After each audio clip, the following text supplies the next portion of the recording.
कौन है कुणाल जी? उसको कहाँ से लेकर आए हैं? क्या मुकदमे हैं? ये कुणालजून बहादुरगढ़ के नाम नूना माजरा गांव का एक निवासी है, जिसके काफ़ी आपराधिक इतिहास रहा है। करीब अभी तक कुल मिला के उसके खिलाफ 15 मुकदमे अलग अलग धाराओं में, जो संगीन अपराधों में दर्ज हुए हुए हैं। इनमें से कुछ अपराधों में ये जमानत पे था, और जमानत के दौरान ही इसने फर्जी पासपोर्ट बनवा के भारत से भागने की प्रयास की, और पहले दुबई और दुबई के अलावा दूसरे देशों में होते हुए ये यूएस में डंकी डंकी के माध्यम से जाने का प्रयास कर रहा था, ताकि वहाँ से जाके अपना गैंग चला सके। तो इसको जो प्रोसेस के बीच में जो बीच की कंट्रीज़ थी, वहाँ पे इसको इंफॉर्मेशन के आधार पे और कॉपरेशन के आधार पे इंटरपोल के मीडियम से वहाँ पे इसको डिटेन कराया गया।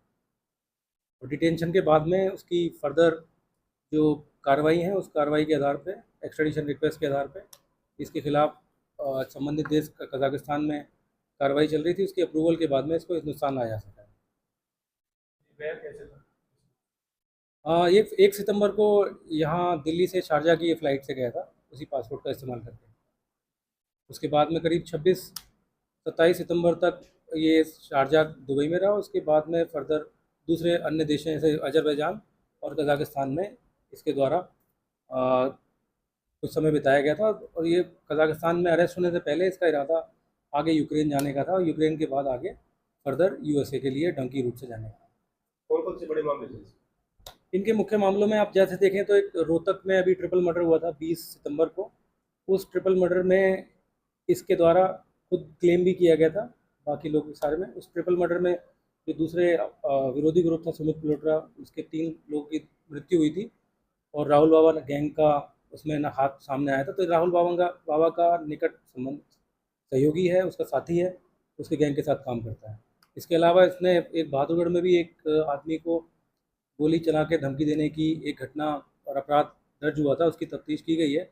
उसमें इसका रोल और भूमिका जो है संदिग्ध है, जिसके बारे में हम लोग अभी आज गिरफ्तारी डाल के रिमांड लेके उसके बारे में पूछताछ करेंगे। पूछताछ करने के बाद में इसमें स्थिति और साफ हो जाएगी। रोहित भी मानता है? रोहित भी मानता है?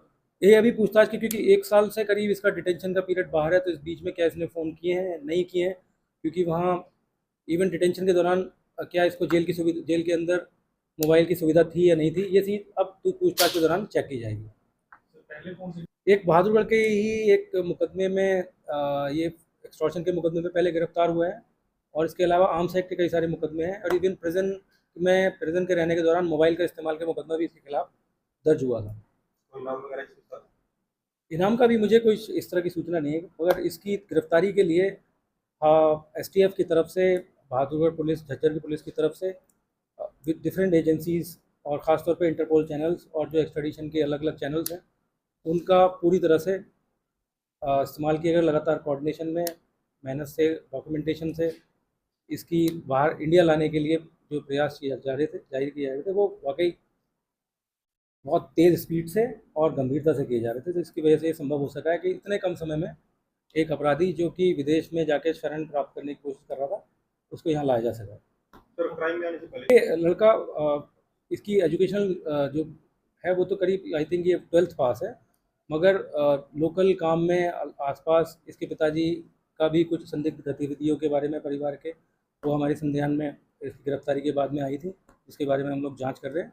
और बहादुरगढ़ और रोहतक के जो आसपास के इलाके के अपराधी हैं, उन अपराधियों से इसका पुराना संपर्क रहा है। तो क्या कार्रवाई की जाएगी? आज इनको अदालत में अभी पेश किया गया। पेश करने के बाद में इसको रिमांड पे लिया जाएगा, और रिमांड पे लेने के बाद में जो इसके बकाया केस हैं, जैसे 2 केस का नाम मैंने लिया है अभी ख़ास तौर पे, इन केस में इसकी गिरफ्तारी और गिरफ्तारी के बाद में उससे संबंधित पूछताछ की जाएगी।